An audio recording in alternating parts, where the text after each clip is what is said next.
Kapankah air mata menangisi dosa-dosa ini bersimbah?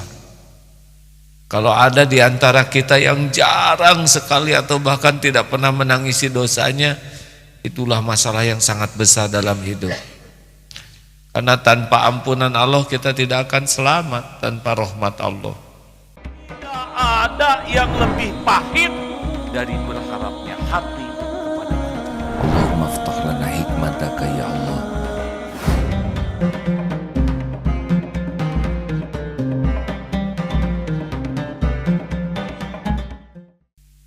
Yang kedua, jangan menunda tobat. Saudara tenang-tenang aja, ini punya dosa tidak? Bagaimana kalau kita mati dalam bergelimang dosa, na'udzubillah?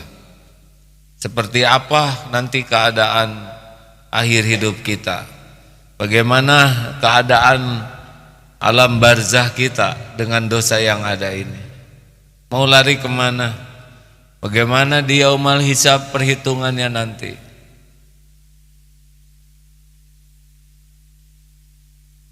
Pulang kemana kita dengan dosa sebanyak ini? Jangan menunda, hadirin. Ada satu pertanyaan yang harus sering ditanyakan kepada diri ini.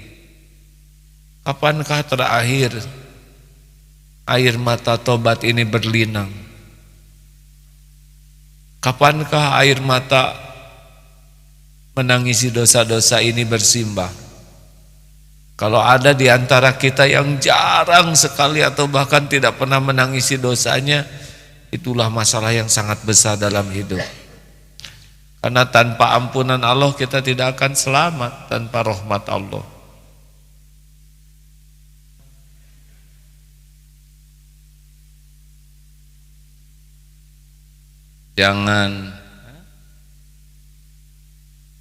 Jangan menunda tobat. Silakan Ustaz. Surat Ali Imran, surat ketiga ayat 145, dan surat Luqman, surat 31 ayat 34. A'udzu billahi minasy syaithanir rajim. وَمَا كَانَ لِنَفْسٍ أَن تَمُوتَ إِلَّا بِإِذْنِ اللَّهِ كِتَابًا مُؤَجَّلًا وَمَن يُرِدْ ثَوَابَ الدُّنْيَا نُؤْتِهِ مِنْهَا وَمَن يُرِدْ ثَوَابَ الْآخِرَةِ نُؤْتِهِ مِنْهَا وَسَنَجْزِي الشَّاكِرِينَ إِنَّ اللَّهَ عِندَهُ عِلْمُ السَّاعَةِ وَيُنَزِّلُ الْغَيْثَ وَيَعْلَمُ مَا فِي الْأَرْحَامِ وَمَا تَدْرِي نَفْسٌ مَاذَا تَكْسِبُ غَدًا وَمَا تَدْرِي نَفْسٌ بِأَيِّ أَرْضٍ تَمُوتُ وَمَا تَدْرِي نَفْسٌ بِأَيِّ أَرْضٍ تَمُوتُ إِنَّ اللَّهَ عَلِيمٌ خَبِيرٌ. Dan setiap yang bernyawa tidak akan mati kecuali dengan izin Allah, sebagai ketetapan yang telah ditentukan waktunya. Barang siapa menghendaki pahala dunia, niscaya kami berikan kepadanya pahala dunia itu, dan barang siapa menghendaki pahala akhirat, kami berikan pula kepadanya pahala akhirat itu, dan kami akan memberi balasan kepada orang-orang yang bersyukur.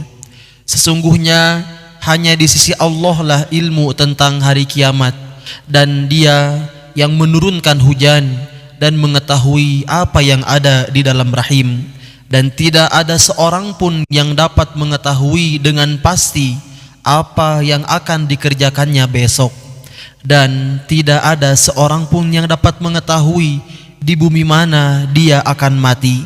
Sesungguhnya Allah Maha mengetahui lagi Maha mengenal.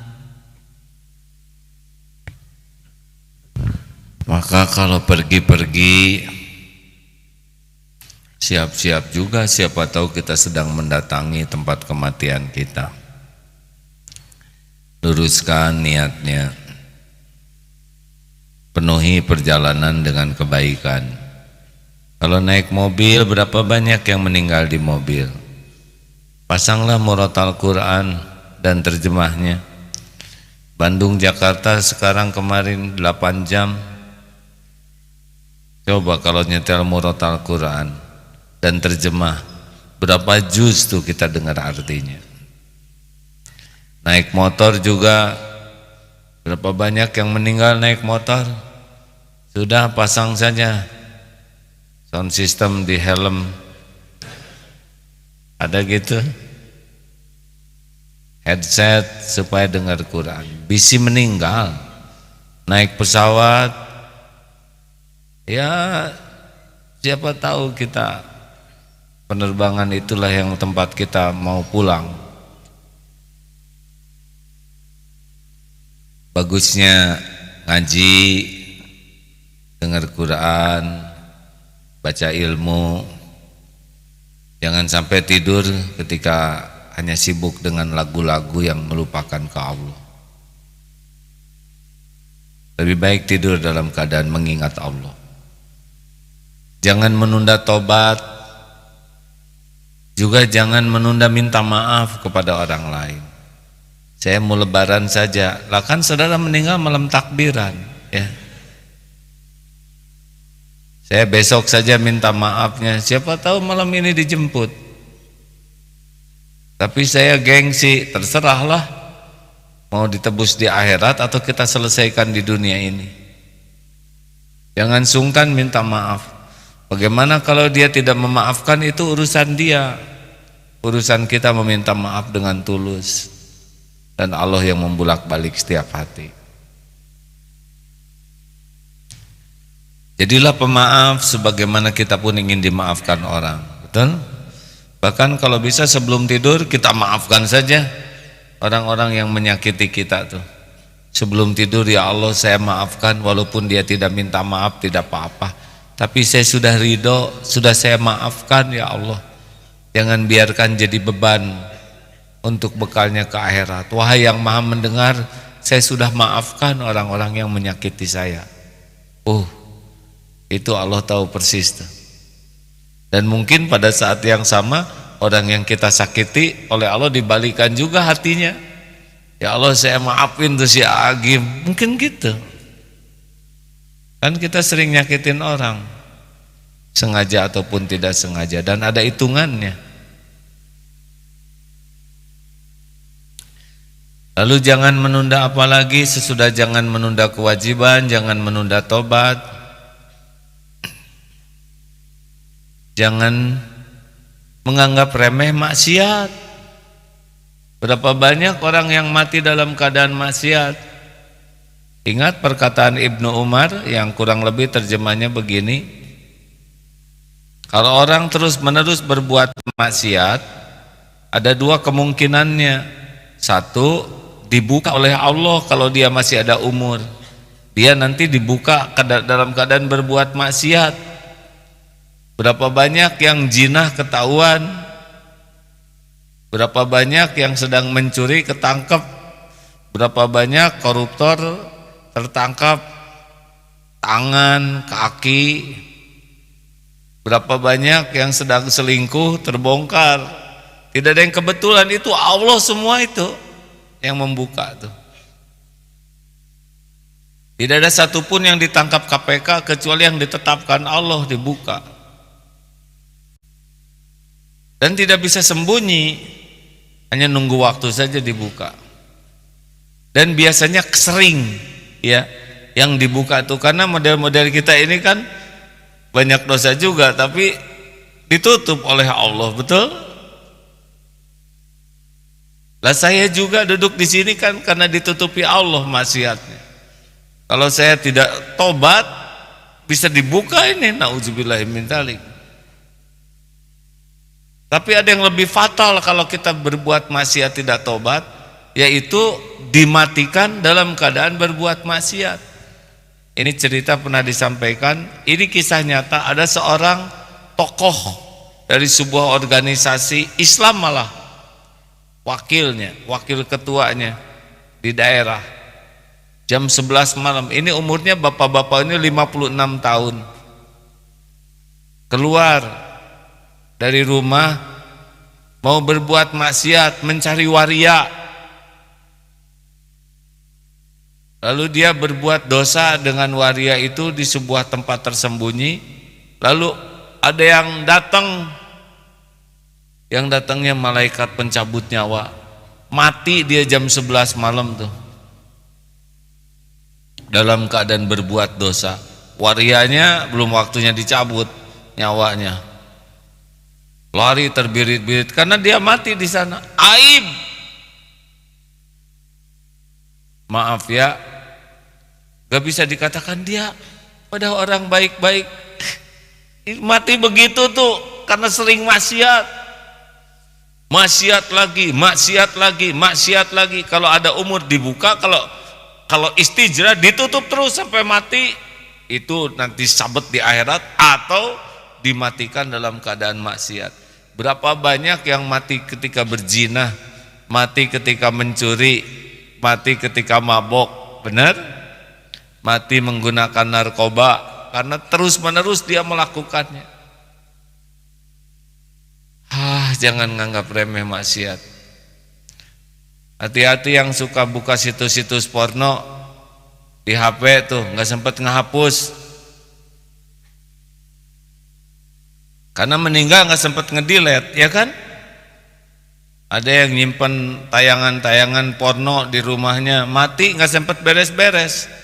Pas diberesin oleh anak-anak, Allah, si bapak.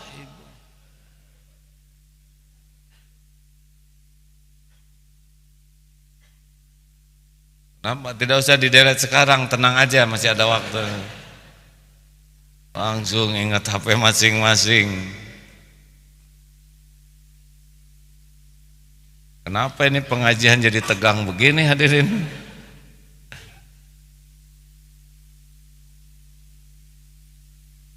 Jangan menganggap remeh maksiat.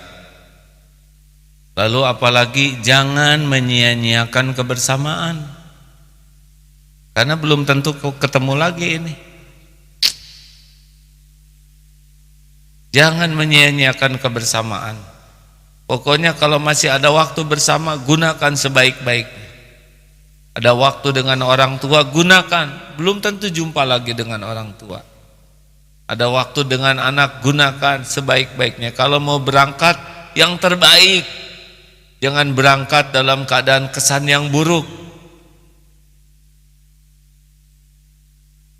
Dan jangan nganggap remeh tidur itu, hadirin. Tidur kan belum tentu bangun lagi. Minta maaf sebelum tidur. Kalau di rumah tangga jangan tidur dalam keadaan penuh kemarahan, isi mati. Ini kelihatannya ceramah yang paling bikin saudara, saya lihat dari depan wajahnya seperti tidak ada harapan.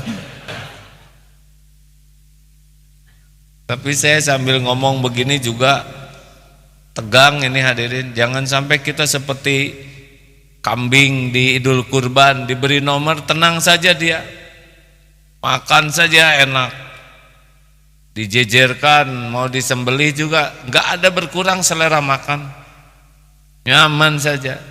Yang di sebelahnya dibawa kemana lo,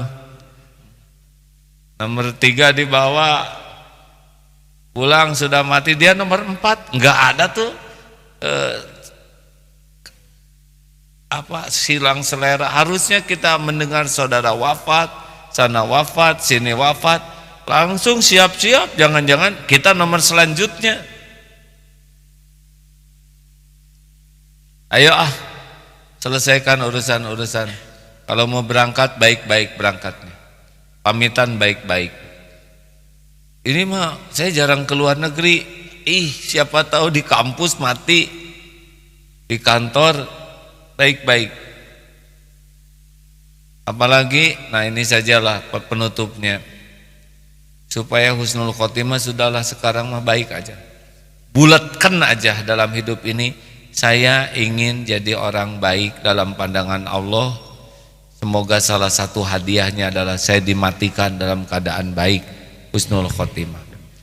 Orang yang baik asli itu tidak pernah dipengaruhi, tidak diatur oleh keburukan orang lain. Kalau orang lain ngomong buruk, kita ngomong buruk.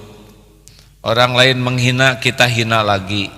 Orang lain membeberkan aib kita, kita beberkan aib orang lain. Terus mau apa sekolah tinggi-tinggi? Gelar sih bagus, S3, doktor, tapi pekerjaannya diatur oleh orang lain. Kenapa hidup kita diatur oleh keburukan orang? Orang berbuat buruk, kita niru buruk. Terus mau apa sekolah tinggi-tinggi? Mau apa belajar agama kalau kemampuan kita hanya bisa niru keburukan orang? Bulatkan hati, saya cuman mau diatur oleh apa yang Allah sukai, titik. Orang mau ngomong jelek kepada saya, itu pilihan dia. Saya hanya mau ngomong apa yang Allah suka. Monyet loh, kata orang. Alhamdulillah bukan. Assalamualaikum. Tapi orang yang kurang sebut monyet tersinggung. Orang tersinggung tuh karena merasa ada kemiripan. Asli hadirin. Coba yang gemuk sebut, hei kurus lu. Enggak ngefek buat dia. Ya dia sadar gemuk ya. Tapi ketika disebut berapa kintal, baru dia tersinggung. Nah, kalau ada orang yang nyebut monyet ke kita dan saudara marah, berarti saudara menjiwai teori Darwin. Dia membeberkan aib, gak apa-apa, gak apa-apa. Kemuliaan kita tidak akan berkurang dengan orang yang menghina kita. Enggak. Allah yang mengangkat dan menurunkan derajat. Tu'izzu man tasya, tu'izzu man tasya, wa tudhillu man tasya. Jangan takut dengan medsos, jangan takut dengan media. Mereka mau ngejelek-jelekin kita sepuas-puasnya.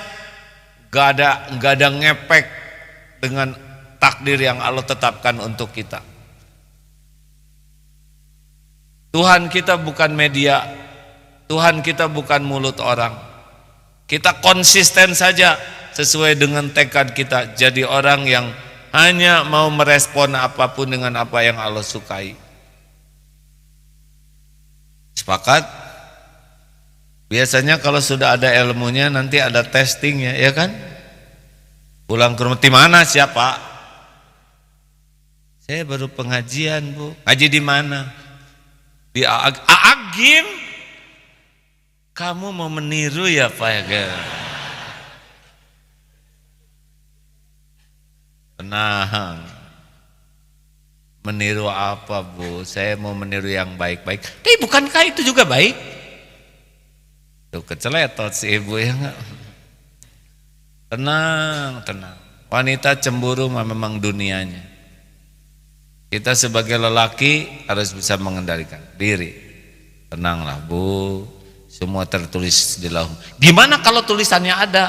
Ya, ibu menyiksa diri. Atau udah sekarang masih satu, ya nggak? Aduh, cara regang. Tenang hadirin.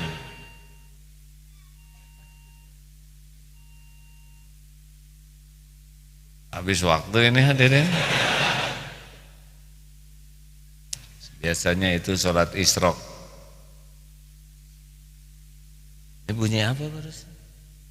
Mungkin sudah waktu bobo buat saya hadirin. Ya sudah segitu sajalah ya. Dan malam ini udah jam 9. Sudah bulatkan hati ingin husnul khotimah. Ya.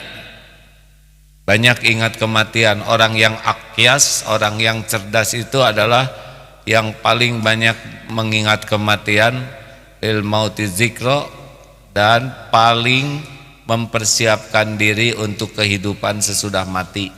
Itulah bukti kecerdasan. Kalau orang jarang sekali mengingat kematian, dan hanya sibuk saja dengan berbekal dunia yang bekal ditinggalkan, tapi tidak ingat kepada akhirat yang bekal pasti didatangi, itu setinggi apapun gelarnya, sehebat apapun IQ-nya, tidak cerdas dalam pandangan Islam. Jangan kagum kepada aksesoris anggapan cerdas, tapi dia tidak pernah mempersiapkan diri untuk kehidupan sesudah mati. Kita pasti mati. Kematian adalah nasihat yang paling paten, karena setiap orang paling mengingkari kebenaran pun dia tetap yakin akan kematian ini. Semoga banyaknya musibah ini membuat kita lebih siap menghadapi umur yang tersisa ini. Sibuklah dengan kebaikan dalam pandangan Allah. Allah yang juru ila qulubikum wa a'malikum. Allah itu melihat hati dan amal kita. Fokuskanlah dalam hidup ini untuk memperbaiki hati dan memperbaiki amal kita. Sebagai penutup, saya mengulang pernyataan tadi pagi. Ada pertanyaan, kenapa ada orang yang ibadahnya bagus tapi perilakunya masih gampang ditipu setan. Imam Ghazali, semoga Allah merahmati beliau, pernah berkata, bagaimana menurut pendapatmu jikalau ada anjing diusir tapi makanan anjing tetap ada padamu? Tulangnya dipegang, dagingnya dipegang, anjing balik lagi. Harusnya kalau mengusir anjing, jauhkan juga apa yang membuat anjing mendekat kepada kita. Ilustrasi saja. Jadi sepanjang hati ini masih cinta dunia, cinta pujian, cinta kekaguman orang, cinta kedudukan di sisi orang, kita tidak akan bisa menikmati ketulusan dalam amal-amal kita. Sudahlah, lakukan saja yang terbaik. Takdir akan meleset. Apa yang untuk kita ketemu, apa yang bukan untuk kita tidak akan ketemu. Dan tidak apa-apa. Orang yang paling menderita adalah menginginkan sesuatu yang tidak ada takdirnya. Di Lauh Mahfuz tidak ada, tidak akan pernah ada. Kita ikhtiar itu tidak akan pernah keluar dari rangkaian takdir. Kita ikhtiar bergerak dari satu takdir ke takdir lain. Dan kalau di jalan Allah niatnya lurus, caranya benar dan tawakal, nanti kita akan mengalir di takdir-takdir terbaik kita. Tidak penting kok yang kita inginkan, yang penting yang terbaik menurut Allah Subhanahu wa taala. Jelas ikhwan? Siapa kemarin yang batal menikah tuh? Pedih kan? Itu sebanding dengan tingkat keterikatan hati kepada selain Allah. Jadi makin kuat hati terikat kepada selain Allah, kayak perangko makin lengket, makin robek amplopnya. Iya. Jangan ada yang melekatlah di hati ini. Biasa aja, dunia berikut isinya.